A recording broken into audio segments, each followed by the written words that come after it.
अस्सलाम वालेकुम। आफाक फारूक के नए प्रोग्राम साथ आपके सामने हूँ। कल का दिन मिस हुआ मगर मेरी तरफ से नहीं हुआ कि नेट काम नहीं कर रहा और ये मुल्क तरक्की के ख्वाब देखता है। पूरे मुल्क में नेट जो है खौफ से बंद किया हुआ है, स्लो किया हुआ है, कोई ऐप आप प्रॉपर नहीं खोल सकते। मगर इस मुल्क में बहुत तरक्की करनी है, रोज़ नए दावे होते हैं और जिस ढिठाई से होते हैं वो देखने के ताल्लुक रखता है। मौजूद यकीनन पाकिस्तान है मगर मेरा मुल्क अमेरिका शामिल है कि हम आज दो मौजूद पे बात करेंगे।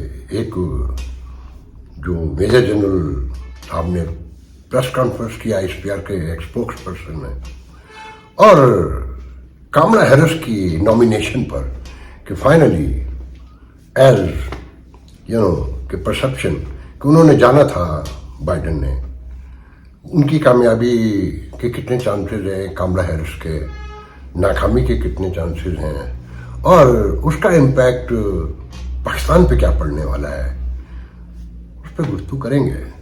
पहले यकीनन हम बात करेंगे प्रेस कॉन्फ्रेंस पे। मैं उस प्रेस कॉन्फ्रेंस पे जाने से पहले एक वाक़या सुनाना चाहता हूँ। मेरे कॉम्पिटिटर हैं न्यूयॉर्क में, मेरे अखबार के कॉम्पिटिटर हुआ करते थे। अब तो मैं तो इस फील्ड में नहीं रहा, वो अब भी हैं किसी सतह पर। हमारी शाम को बड़ी दोस्ती भी थी, हम एक दूसरे के बदतरीन मुखालिफ तस्वुर किए जाते थे और शहर में एक वेव ये भी थे कि हम अंदर से मिले हुए हैं, जबकि नॉट ट्रू। तो उनकी एक आदत थी कि थी क्या अब पता नहीं, कि वो चलती हुई चीज़ को अपने कंट्रोल में लेना चाहते थे और अगर कंट्रोल में नहीं ले सकते तो उसे बर्बाद कर देते थे। स्पेशली जो कम्युनिटी एसोसिएशन वगैरह हैं, पाकिस्तान की पॉलिटिकल पार्टी, वो बहुत लंबी डिटेल हो जाएगी। तो एक हल्का अहबाब रॉक है जो पूरे पाकिस्तान में भी है, तो न्यूयॉर्क में भी है, और एक मखसूस लोग हमारे ही दोस्त हैं सारे, उसके करता धरता थे।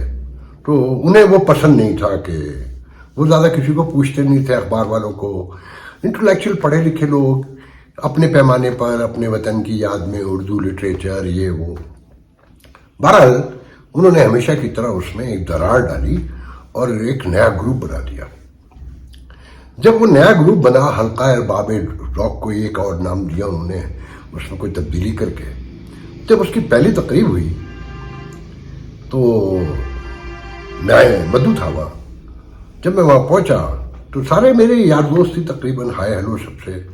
तो मेरे जो अपोनेंट हैं, मैंने उनसे कहा कि मुबारक हो कि आप कामयाब हो गए, और जो जिन लोगों को उन्होंने कंट्रोल दिया था और जिनको सामने लाए थे वो सब आसपास खड़े थे। तो मैंने जोर से कहा, अच्छा तो ये हैं वो लोग जिनसे तुमने आगे चल के मुकाबला करना है और इनसे लड़ाइयाँ लड़नी हैं और एक दूसरे को गंदा करना है। सब हंसने लगे कि उनकी आदत तो सब वाकिफ थे। तो उनके अंदर एक ख़ास आदत थी कि वो खुद ही बनाते थे और जिन लोगों को लेकर आते थे फिर उनकी टांगें घसीटने का काम भी खुद करते थे। तो ये जो हमारी आर्मी इस्टेब्लिशमेंट है, इसका भी टोटल ये काम है, भुट्टो से लेकर आप यहाँ तक आज तक चले, ये इमरान खान तक, शेख रशीद तक, मतलब यू नेम इट, MKM तक, जिसकी बात कीजिए कि पहले बनाते हैं फिर खुद लड़ते हैं। अब कह रहे हैं कि सियासी माफिया डिजिटल दहशतगर्दी कर रहा है और वो इस्तेहकाम पाकिस्तान द एंटी टेररिज्म जो कैंपेन है उसको मुतनाज़ा बनाना चाहता है। और 9 मई के वाक़यात के हवाले से अदालत ने बहुत ही सोफिस्टिकेटेडली क्रिटिसाइज किया है। उनका पैनिक देखकर, उनकी परेशानी देखकर मैंने कहा कि ये एक सियासी माफिया जो इनको अपने हाथ का बनाया हुआ है, जिसे पाला पोसा, जवान किया, इक़्तिदार दिया और आज उससे मुकाबला कर रहे हैं, तो परेशान हो रहे हैं। पाकिस्तानी अवाम से कुछ सीख लें कि कराची, बड़े बड़े शहरों में और अब तो इस्लामाबाद की सराउंडिंग में भी पहुंच गए हैं कि पानी नहीं है इलाके में, मगर टैंकर माफिया के पास पानी है। तो लोग परेशान हैं कि इलाके में पानी नहीं है, कहीं हुकूमत कहती पानी नहीं है मगर टैंकर माफिया के पास पानी है। सब्र किया हुआ है। फिर plot mafia, drug mafia, smuggling mafia और पता नहीं कितने माफिया, और ये सारी अवाम, टैक्स माफिया, हुकूमत एक माफिया, सारे माफियाओं से निपट रहे हैं اور شام کو نارمل ہے، کھانا بھی کھا رہے ہیں، مزے بھی کر رہے ہیں. Load shedding mafia, capacity adjustment پہ جو پیسہ خرچ کر رہے ہیں اور انہیں 40 خاندانوں پہ کر رہے ہیں، جس میں ماشاءاللہ سے ہمارے مافیا سے مقابلہ نیا جنہوں نے شروع کیا وہ بھی شامل ہیں. ان کی آشیرواد سے ہوتا ہے. اس عوام سے سیکھیں. 24 کروڑ عوام مگر آرام سے کبھی چھوٹا سا ادھر دھرنا دے دیا، کبھی ادھر دھرنا دے دیا، کبھی ادھر لڑ لیے، کبھی ادھر لڑ لیے، کبھی کسی نے خودکشی کر لی زیادہ، مگر ڈٹے ہوئے ہیں. آپ ایک اپنے ہی بنائے ہوئے ہاتھوں کے تراشے ہوئے پتھر کے صنم سے ڈر رہے ہیں اور پریشان ہو رہے ہیں کہ بھائی سب سے پہلے تو میرا خیال یہ ہے کہ آپ کو یہ پریس کانفرنس نہیں کرنی چاہیے تھی کہ آپ بڑھاوا دیتے ہیں، آپ ڈسکشن کو آگے بڑھاتے ہیں، نیا کیوس پیدا کرتے ہیں، اور وہی ہوا کہ آپ نے پریس کانفرنس کی. اب یہ وہ دور نہیں ہے کہ آپ ایک ہوش کرتے تھے اور سارے لیٹ جاتے تھے. بندے اٹھ بھی رہے ہیں، غائب بھی ہو رہے ہیں، مارے بھی جا رہے ہیں، مگر بولنے والے بول رہے ہیں. آپ کی ابھی پریس کانفرنس ختم ہوئی تھی کہ وہ آ گئے جن کے اوپر آپ الزام لگا رہے تھے، انتشار مافیا. انہوں نے آپ کو پراپر جواب دیے، ٹکا کے جواب دیے. پورا میڈیا رات کو اسی پہ سب گفتگو کر رہا تھا. ساری باتیں آپ نے، مجھے کچھ سوال آپ سے بھی پوچھنے ہیں کہ بھئی آپ یہ تو بتا رہے ہیں کہ یہ سیاسی مافیا ہے، تو پہلے سے یہ بتایا جائے کہ اس مافیا کو جنم کس نے دیا، کون اس کا باپ ہے، کب پیدا ہوا.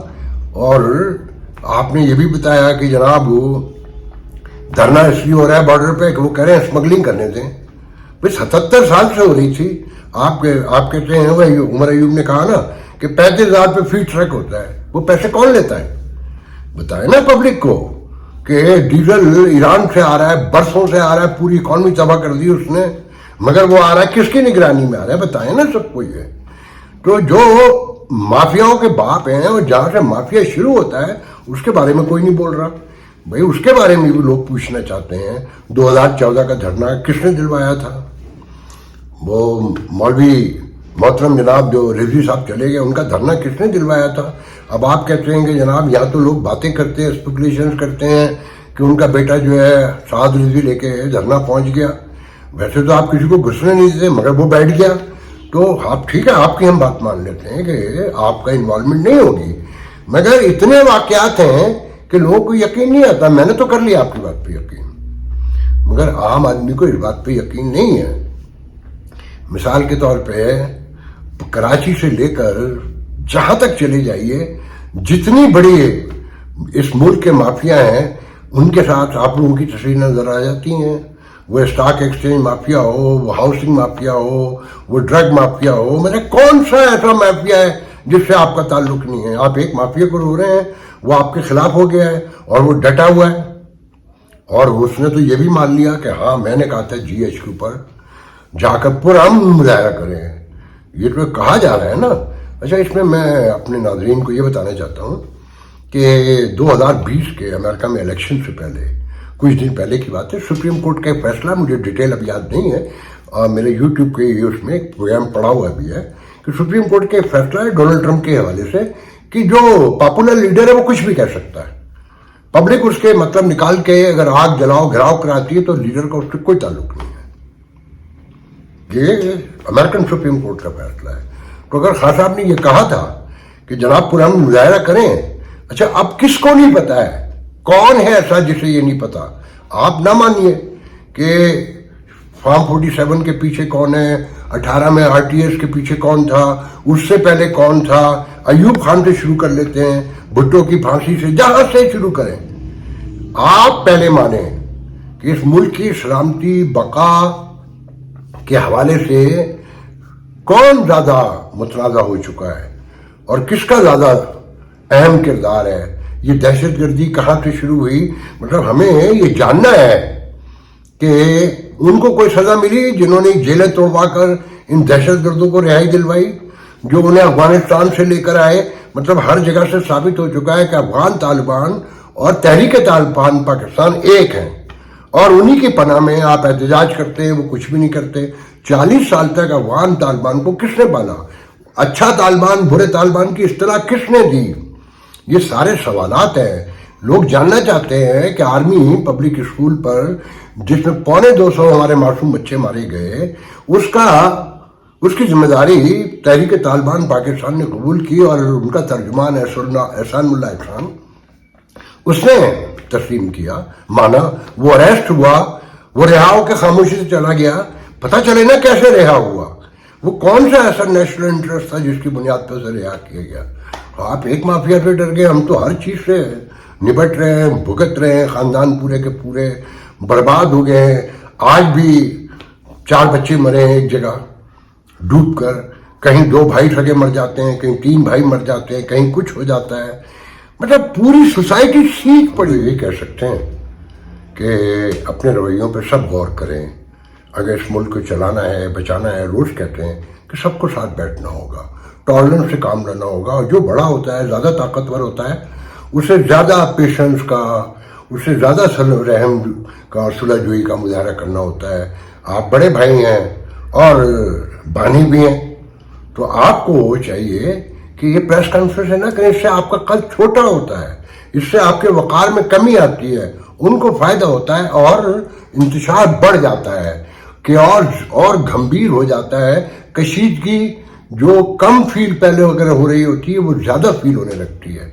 हम तो रिक्वेस्ट ही कर सकते हैं कि इन बातों को गौर करें और इसे समझने की कोशिश करें। दूसरी तरफ पीटीआई से भी कहना चाहेंगे कि आप इतनी बड़े मुनज़्ज़म फौज से नहीं लड़ सकते। आप वो ये समझते हैं कि वो 77 साल से जारी अपने असर रसूख को आपके कदमों में गिरा देंगे और आपसे माफ़ी मांग लेंगे। माफ़ी आप ही ने मांगना है, हटो बचो आप ही ने करना है। आप ही के लोग थे, सबको पता है कि 9 मई को क्या हुआ, और ये वाकई इसमें कहने में कोई दो राय नहीं है कि जो काम दुश्मन नहीं कर सका आप कर सके। उसकी वजूहात पर बहुत लंबी गुफ्तगू हो सकती है कि लोग अक तो चुके हैं और थक चुके हैं, खौफ से बैठे हैं, बंद हैं, मरे हुए हैं, और ये फराड धोखा, पूरी रियासत धोखे पर खड़ी है।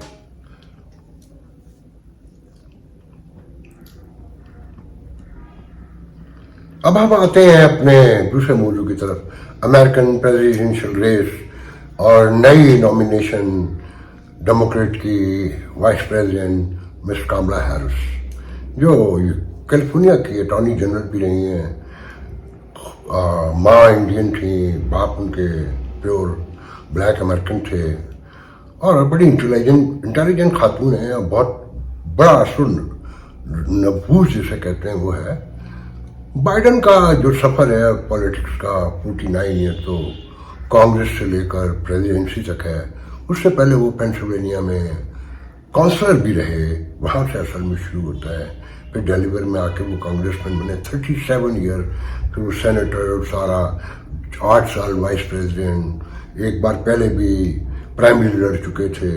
और हेनरी के मौके पर जब ओबामा जा रहे थे और ये वाइस प्रेसिडेंट थे, तो हेनरी को मौका दिया इन्होंने और ख़ुद सामने नहीं आए, और फिर आखिरी टर्म में डोनाल्ड ट्रंप की पहली एंड सेकंड टर्म के लिए मुकाबला जीता। तो जब उनकी सेहत सामने आ चुकी थी, उन्हें खुद भी यकीनन एहसास होगा, फैमिली को भी होगा। उनका एक जवान बेटे की कैंसर में मौत का सदमा भी था, वो भी एक अलग कहानी है। एक बहुत एलिगेंट, बहुत ही सोफिस्टिकेटेड और बहुत ही साफ सुथरा, क्लीन उनका पूरा कैरियर, मोस्ट हम्बल पर्सन जो उनको जानते हैं। तो जिस तरह उनका ये करियर ख़त्म हुआ, ऐसे नहीं होना चाहिए था। और फिर जो नॉमिनेशन है उसको देखते हुए तो तजिया निगार भी समझते हैं बड़े, मैं भी इसको देखता हूँ, मैं अमेरिकन पॉलिटिक्स को जितना समझता हूँ कि उन्हें इलेक्शन लड़ने देते, हारना ही था ना। देखिए, अमेरिका जो है कंजर्वेटिव कंट्री है कंपेयर टू यूरोप। मजहबी तौर पे वहाँ अभी औरत की सरबराही का तस्वुर एक ख्वाब है, कोसों दूर है कि हेनरी जीतते जीतते हार गई। उसमें हरवाने में मुसलमानों का भी बड़ा किरदार था। वोट के नंबर से भी पता चलता है, बजाय 10 मिलियन वोट ज़्यादा है, 48 मिलियन है डेमोक्रेट का रजिस्टर्ड वोट और 38 मिलियन है रिपब्लिकन का। मगर ये जो थर्ड वर्ल्ड कंट्री है, अकलियतें हैं और ये माइनॉरिटीज़ जो हैं डेमोक्रेट को ज़्यादा सपोर्ट करती हैं शहरी इलाकों में। मैं उस दिन भी बताते रह गया था, पहले ये समझ लें کہ یہ جو اکنامک کے ہبس ہیں امریکہ میں، کیلیفورنیا ہو، نیو یارک ہو اور ایلونائے ہو، وہ نارتھ ایسٹ پورا کہہ لیں، جو اکانومی کا اصل ہب ہے، یہ سب یہاں امیگرینٹ زیادہ رہتے ہیں، یہ سب ڈیموکریٹس کنٹری کہلاتی ہیں. مگر یہ تھرڈ ورلڈ کنٹری کے ہم جیسے لوگ ہیں نا، جمہوریتوں کو اتنا نہیں سمجھتے تو ووٹ نہیں دے پاتے ہیں. اور جو سبرب ہے، چھوٹی چھوٹی اسٹیٹ ہیں، اس لیے ان کا نمبر بھی زیادہ نظر آتا ہے. اور بظاہر ایسا لگتا ہے الیکشن شروع سے جب رزلٹ آتے ہیں جیسے وہ جیتے ہیں، مگر ان کا کسی کا 8 ہوتا ہے الیکٹرل ووٹ، کسی کا 6 ہوتا ہے، کسی کا 9 ہوتا ہے. اور ایک دم کیلیفورنیا کا آیا 55 جو ڈیموکریٹ کا ہے، نیو یارک کا آیا 29، اس طرح. تو ووٹ کا نمبر ان کا زیادہ ہے، مگر تھرڈ ورلڈ کنٹریز کو لوگ ووٹ نہیں دیتے، تو ان کو نکالنا بڑا مشکل ہوتا ہے. تو پھر عورت کے حوالے سے امریکہ بہت کنزرویٹو ہے، اور پھر وہ سیاہ فام بھی ہیں. ڈسکریمنیشن تو ہے، اس میں تو کوئی دو رائے نہیں ہے. جاب سے لے کر ہر جگہ کہیں نہ کہیں ہوتا ہے، مگر جو صورتحال پاکستان کی ایسا کچھ نہیں ہوتا اقلیتوں کے ساتھ. سب ایک دوسرے سے الگ رہنے کے لیے دلوں میں ووٹ کے ذریعے فیصلہ کرتے ہیں، ہاتھ نہیں اٹھاتے، کلاڑی نہیں اٹھاتے، بندوق نہیں اٹھاتے، عقیدے کی بنیاد پہ نفرت سے دیکھتے نہیں ہیں. مگر تضادات تو موجود ہیں نا. تو مثال کے طور پہ ان کا اپروول ریٹ جو ہے 38% ہے کاملا ہیرس کا. اب اس کو اور سمجھنا ہے، ہاؤس میں 213 کانگریس مین وومن ملا کر کانگریس میں ہاؤس میں ڈیموکریٹ، اور 51 سینٹ میں ہے. 264 بنتے ہیں نہیں ہے. ابھی تک 55 سے 56 نے ٹوٹل ملا کر حمایت کا اعلان کیا ہے، اور 23 گورنر ہیں 50 میں سے، 27 ریپبلکن ہیں. تو 23 میں سے 4 نے کیا ٹوٹل انڈورسمنٹ جو دی ہے. ڈونر جو ہے ہیزیٹینٹ ہے، جبکہ بائیڈن اپیل کر رہے ہیں کہ آپ سپورٹ کریں. دیکھیں معجزہ میں یہ سمجھتا ہوں کہ بارک حسین اوباما ایک معجزہ تھے، اور امریکن جو تجزیہ نگار ہیں وہ سمجھتے ہیں کہ یہ معجزہ اب دوبارہ صدیوں میں ہوتا ہو. میں کہتا ہوں اللہ کرے وہ جیت جائیں. خاتون ہیں، خواتین کا ووٹ ان کی بڑی حمایت کر سکتا ہے. اگر وہ سب نکلیں، بڑے پیمانے پہ اقلیتیں خالی نکل آئیں، تو اس کی اور ڈیٹیل پہ بھی ہم بات کرتے رہیں گے. مگر اس میں ایک چیز ہے، اگر وہ جیت جاتی ہیں، جس کے میں یہ سمجھتا ہوں کہ بظاہر کوئی چانسز نہیں ہے، اور ان کی نامینیشن ہوئی بھی اس لیے کہ وہ وائس پریزیڈنٹ تھیں. اس کا دوسرا راستہ یہ تھا کہ جب پرائمری ختم ہو چکی ہے تو ڈیلیگیٹس کے ذریعے جو پورے ملک میں ڈیموکریٹس کے ڈیلیگیٹ ہیں وہ ووٹنگ کرتے اور وہ کسی کو شامل آتے. It is very long procedure. تو اور پھر ساتھ میں جو کینڈیڈیٹ ہو سکتے تھے اچھے، وہ خوفزدہ ہیں ان کی پاپولیٹی سے ڈونلڈ ٹرمپ کی، کہ اب ٹو لیٹ، ٹرین آلریڈی مس ہو چکی ہے. تو فائنلی ان کو کرنا پڑا کہ، اور پتہ ہے ڈیموکریٹ کو کہ وہ ہار جائیں گے.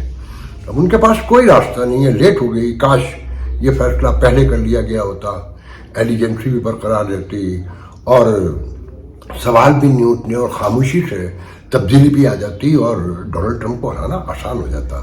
مگر اب یہ بہت مشکل نظر آتا ہے. پھر اب پاکستان کے اینگل سے، یہاں تو ہر چیز کو پاکستان کے اینگل سے دیکھتے ہیں، جبکہ وہاں کی پولیٹکس میں پاکستان جیسے ملک بہت معمولی الیکشن میں میٹر نہیں کرتے. الیکشن کے بعد ایک سرٹن پالیسیز ہیں جس میں اسٹیبلشمنٹ، پینٹاگون، یہ سارا ملا کر جو پہلے سے سب طے ہے، بہت معمولی تبدیلیاں ہوتی ہیں. کہتے ہیں کہ نکسن کے دور میں فارن پالیسی تبدیل ہوئی تھی، وہ بڑے اسٹیٹمنٹ تھے. اس کے بعد ریگن کے دور میں تھوڑا سا جو اکنامک تبدیلیاں آئیں تو اس کے ساتھ فارن پالیسی میں بھی تبدیلی آئی. اس کے بعد سے ابھی تک ایسی کوئی تبدیلی دیکھی نہیں گئی ہے. تو میں کہنا ہی چاہتا ہوں کہ پاکستان کے اینگل سے صرف یہ سمجھ لیں کہ اگر کاملا ہیرس جیت جاتی ہیں تو بہت برے دن آئیں گے پاکستان کے.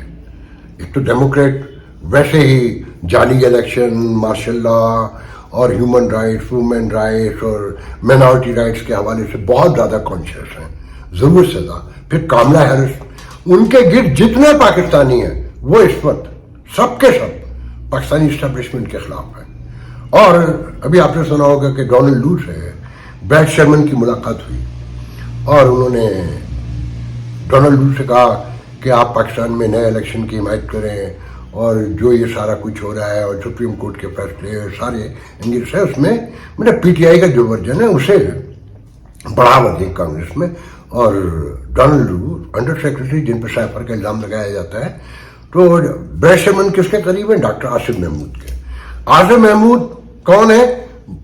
अपने आप को जाहिर करते हैं, मैं तो यही कहूँगा, और भी कई पाकिस्तानी हैं जो बहुत करीब हैं, जफर याब हैं एरिज़ोना से, और बहुत सारे लोग हैं जो खातून के बहुत करीब समझे जाते हैं पाकिस्तानी कम्युनिटी के एंगल से, वैसे मेन स्ट्रीम में नहीं। तो आसिफ महमूद जो हैं हर दफ़ा फंडिंग भी किया है कामला हैरिस के लिए, और वो पाकिस्तानी इस्टेब्लिशमेंट के साथ खिलाफ हैं बड़े पैमाने पर, ह्यूमन राइट्स के हवाले से और खास साहब की पार्टी के हवाले से सारी चीज़ें, और उसके पीछे एक बड़ा एजेंडा है। मैं उस पर ज़्यादा बात नहीं करना चाहता, वो सबको पता है। तो दूसरी तरफ इंडियन लॉबी उनके इंतहाई करीब है, उनकी पर्सनल एडवाइजर कमेटी जो है उसमें कई इंडियन शामिल हैं। इंडिया पाकिस्तान के ताल्लुकात ध्यान में रखें, और फिर यहाँ जाली इलेक्शन, ये सारी चीज़ें अगर वो जीत जाती हैं तो आप समझते हैं कि इससे इजी टास्क होगा? नहीं, बिल्कुल नहीं। रिपब्लिकन अगर आ जाते हैं तो मुझे नहीं पता कि खास साहब को कितना फ़ायदा होगा, मगर पाकिस्तान के लिए भी एक नरम गोशा होगा कि रिपब्लिकन की दौर में पाकिस्तान में मार्शल लॉ आती रही हैं, और एड्स जो बंद होती हैं वो मिल जाती हैं, और जंगें होती हैं, और वो लंबी कहानी है। मगर एक तो डेमोक्रेट का इतनी फिलोसफिकल जो थाट है, उस पर यहाँ की डेमोक्रेसी, ह्यूमन राइट सब इशूज़ हैं। फिर आपकी अपनी लॉबी जो वहाँ पर मौजूद थी वो आपके खिलाफ हो चुकी है, और कामला हैरिस के करीब बताई जाती है। अच्छा, पाकिस्तानियों का वोट नंबर तो वहाँ कोई नहीं है, सिर्फ पैसे लगाते हैं। जो लोग पैसे लगाते हैं कामला हैरिस के मिसाल के तौर पे, तो वो नॉन जो है वो सारे के सारे, मैं सबके नाम लेने की मुझे ज़रूरत नहीं है। इसी तरीके से फिर इंडियन लॉबी बहुत क्लोज है उनके। तो इस रोशनी में सोचें, अगर पाकिस्तान के एंगल से सोचना है कि उनकी जीत से कितना फ़ायदा होगा, कितना नुकसान होगा, तो मेरी दुआ है कि मैं रजिस्टर्ड डेमोक्रेट वोटर हूँ, मैं वोट भी उन्हीं को दूंगा, मगर मुझे ये मालूम है कि उनकी जीत एक मुआवजा होगी, और एक मुआवजा पहले हो चुका है 16 साल पहले 2008 में बाराक ओबामा का, और मुआवजे इतनी जल्दी नहीं होते। आज के लिए जा दीजिए, इंशाल्लाह कल गुफ्तगू होगी। हो नहीं ਜਾਂਦਾ ਕਰਨਾ ਪੈਂਦਾ ਹੈ, ਹੋ ਨਹੀਂ ਜਾਂਦਾ करना पैंदा, जीवन दे ਲਈ मरना पैंदा। खून की बीमारियों में मुब्तला, जिंदगी के लिए तरसते हुए थैलेसीमिया, हीमोफीलिया और ब्लड कैंसर के मरीज मुन्नू भाई के बाद अब आपकी शफकत चाहते हैं।